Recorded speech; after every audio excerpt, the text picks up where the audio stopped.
হাত দিয়ে কম্পিউটারে কিবোর্ড টাইপ করেন সবাই, কেউ কেউ অদম্য জোরে পা দিয়েও করেছেন, কিন্তু নাক দিয়ে টাইপ করা কি সম্ভব?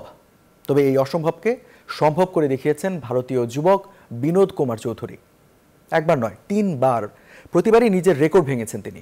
নাক দিয়ে টাইপ করে এই নিয়ে তৃতীয়বার বিশ্ব রেকর্ড গড়লেন ভারতীয় এই নাগরিক।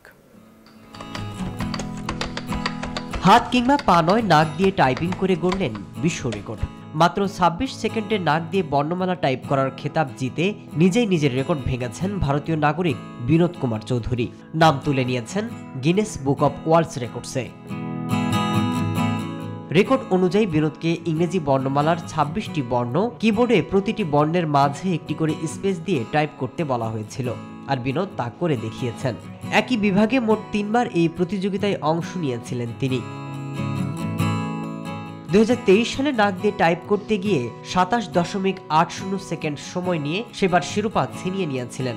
ওই বছরই তিনি দ্বিতীয় প্রচেষ্টায় 26.73 সেকেন্ডে নেমে আসেন। আর এবার 2024 সালে তিনি আগের সব রেকর্ড ভেঙে দিলেন। এবার মাত্র 25 সেকেন্ডে টাইপ করেই নাম উঠিয়েছেন বিশ্ব রেকর্ডসে। মাসুদ রানা, নিউজ 24।